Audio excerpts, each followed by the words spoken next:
안녕하세요. 행복합시다 시즌 3 저희 48번째 예산제도 품목별 예산제도 한번 해볼게요. 우리 품목별 예산 할 때 이제 이게 보면 이런 게 있죠. 20년부터 이제 품목별 예산제도 나왔죠. 통제하려고.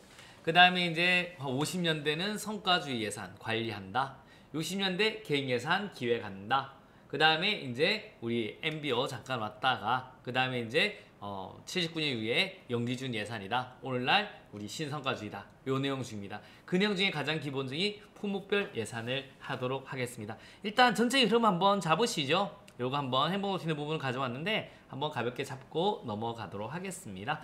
자, 그래서 자 우리 20년대 태포트 위원회에서 건의했어. 태포트 위원회 이것도 한번 들어주세요. 이것도 순위로 나올 수 있으니까 태포트 위원회에서 우리 품목별 예산 제도를 건의했습니다. 뭐 하려고요? 통제하려고요. 그 다음에 이제 트루먼 대통령 때 50년대 성과주의 예산했습니다. 뭐 하려고요? 관리하려고요. 요 두 개는 다 무슨 방식? 점중주의 방식으로 결정된다. 이렇게 배웠고요.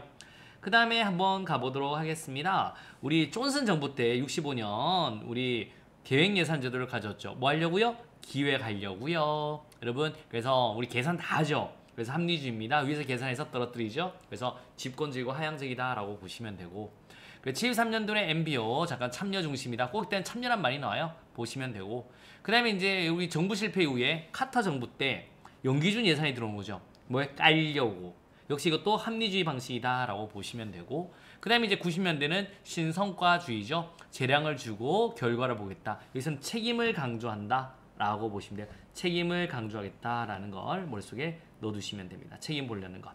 그래서 50년대 성과주의와 90년대 성과주의다 라고 비교하시면 되겠습니다. 그렇게 나와요. 50년대 성과주의, 90년대 성과주의. 그래서 우린 여기서 뭘 할 거다? 가장 기본적인 품목별. 그리고 가장 베이스가 되는 게 품목별 예산이다 라고 보시면 돼요. 왜 그런지 한번 올라가서 보도록 하겠습니다.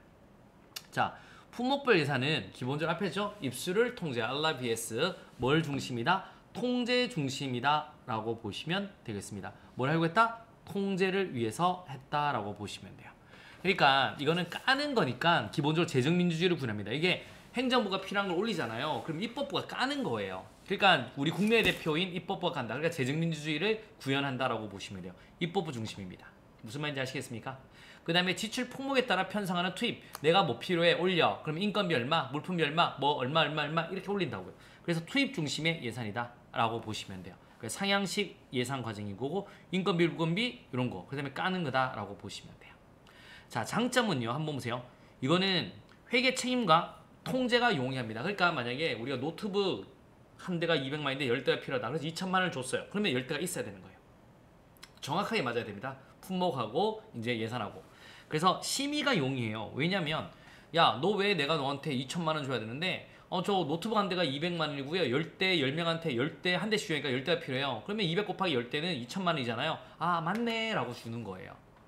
그리고 자원 배분상 갈등이 축소돼요. 이게 왜냐면 이게 하나하나 물품별로 올리니까 품목별로 올리니까 전체적으로 무슨 일을 하는지를 몰라요. 그러니까 생각보다 배분상의 갈등이 축소돼요. 만약에 집에서 보시면 뭐 누나한테는 뭐 해주고 여러분한테는 해주면 왜 누나는 해주고 나는 안 해줘 뭐 이렇게 전체적인 사업을 할 수 있는데 누나도 운동화 하나 사고 여러분도 티 하나 사고 뭐 이렇게 하다 보면 이제 부분적으로 품목별로 오기 때문에 뭐 대판 싸우지는 않아요. 아시겠습니까? 그 다음에 인사행정의 유용한 정보 앞에 말했죠? 노트북 한 대 200만인데 2천만 원이다. 한 대씩 나눠주려고 몇 명이요? 10명인 겁니다. 그럼 인사행정의 유용한 정보를 정해주고 근데 무슨 사업을 하는지 모르기 때문에 이익집단들이 생각보다 덜 싸워요. 이익집단의 저항, 회피를 좀 가능하다라고 보시면 돼요. 단점은 예산 운영에 경직성이 생겨요. 그러니까 만약에 노트북 10대인데 한 명이 어디 딴 데 갔습니다. 그래도 10대를 사놔야 되는 거예요. 그 돈을 딴 데 못 쓰는 거고요. 자원 배분의 비효율성입니다. 계획에서 자원을 배분하진 않아요. 우리 계획예산은 계획 근거에서 자원을 배분하니까 자원 배분의 효율성이라는 말을 쓰는데 그거 빼고는 다 자원 배분의 비효율성이죠. 그 다음 무슨 사업을 하는지를 모르기 때문에 성과가 불분명해요. 이게 가장 큰 단점입니다. 그래서 나중에는 우리 프로그램 예산이라고 뒤에 나오죠. 이 성과 측정하려고 프로그램 예산을 가져오거든요. 품목별 기본 베이스라고. 그래서 가장 품목에서 단점은 무슨 일을 하는지 성과가 불분명하다라고 보시면 돼요. 그래서 추진 사업 현황과 우선순위 파악도 곤란하고요. 그리고 이거는 1년 동안 쓸 예산이에요. 그게 장기 계획의 수입이 곤란하다. 그러니까 계획 예산 나오는 거잖아요. 그래서 머릿속에 탁 한번 넣어두시면 되죠. 여기서 가장 중요한 거는 통제다 라고 보시면 돼요. 통제다. 요거 머릿속에 한번 딱 넣어주시면 되고, 가장 큰 단점은 성과가 불분명하다, 무슨 일 하는지를 모른다, 요 두 개 탁 넣어주시면 되겠습니다. 어려움이 없습니다. 자, 문제 바로 한번 넘어가 보도록 하겠습니다. 1번부터 가보도록 합니다. 갑니다. 품목별 예산제도에 대한 설명으로 옳은 것은요, 지출을 통제하고 공무원들로 하여금 회계적 책임을 쉽게 확보할 수 있는데 용이하다. 딩동댕동. 통제, 오케이. 책임, 회계적 책임 머릿속에 넣어두시면 돼요. 미국 케네디 행정부의 국방장관이 맥나마라가 국방부에 최초로 도입하였다라는 거. 이거는 계획예산이에요. 계획예산. 여러분, 계획예산인데, 그래서 한번 보시면 이겁니다. 계획예산인데, 일단 국방 예산 같은 경우는 한 방에 모든 걸 끝낼 수는 없잖아요. 여러분, 뭐 헬기도 한 방에 뭐 몇천 대 살 수는 없는 거예요. 뭐 올해 몇 년, 내년 몇 년, 몇 년 이렇게 하는데, 이걸 케네디 때 해봤는데 너무 괜찮은 거예요. 그래서 존슨 정부 때 연방 정부 전체로 확대해서 우린 계획 예산 하겠다 이렇게 나온 거예요. 그 다음에 거리 청소, 노면 보수 등 같은 활동 단위를 중심으로 예산 재원을 배분한다. 성과주의 예산 되겠습니다. 성과주의 예산, 성과주의 예산, 성과주의 예산. 그 다음에 능률적인 관리를 위해 구성원의 참여를 촉진한다는 점에서 목표에 의한 관리 MB와 비슷하다. 이거는 기본적으로 야 너 돈 올려, 막 필요 없으면 깐다 이러면 연기준 ZBB의 내용입니다. ZBB 아시겠습니까? 이렇게 보시면 돼요. 정답 몇 번? 1번 되겠습니다.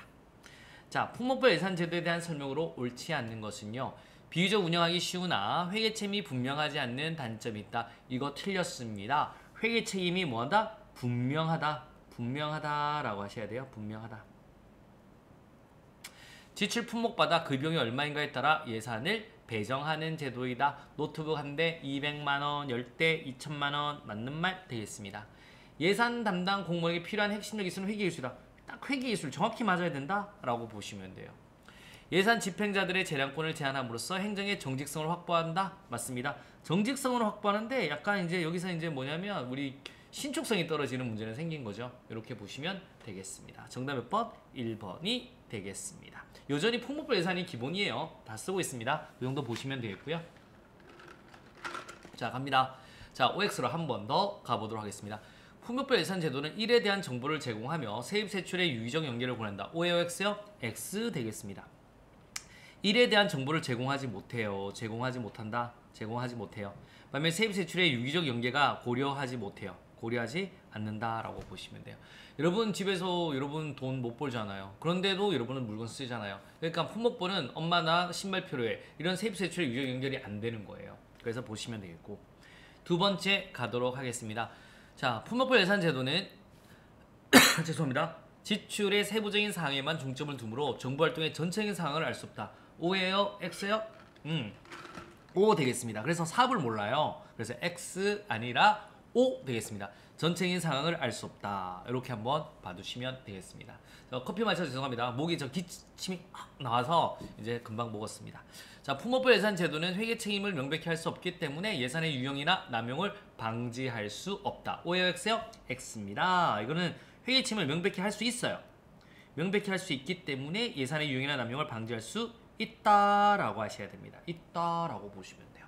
자, 키워드로 한 번 더 가보도록 하겠습니다. 죄송합니다.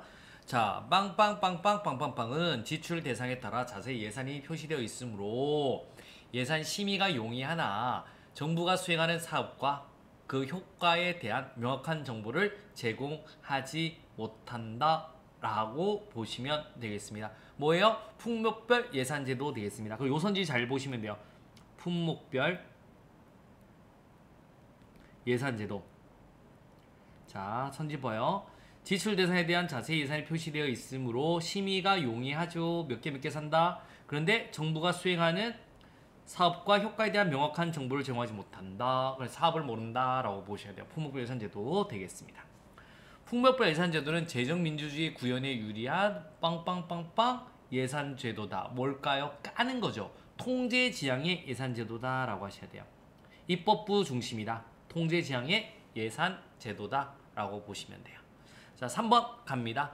예산 사정의 방법으로 품목별 예산은 항목별 통제법을 사용하고 빵빵빵빵 예산은 업무량 측정 및 단위원가 사용을 한다. 그러니까 예산 사정 까는 방법으로 항목별 까는 거고요. 반면에 뭐는 업무량 측정 단위원가, 이건 성과주의죠. 성과주의 예산이다 라고 보시면 돼요.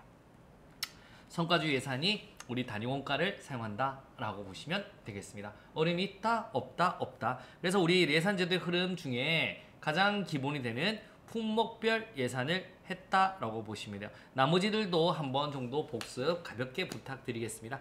여러분 좋은 습관이 합격으로 인도한다. 자, 오늘 품목별 했고요. 다음 시간 또 계획할게요. 오늘 수고하셨고요. 다음에 또 뵙도록 하겠습니다. 수고하셨습니다.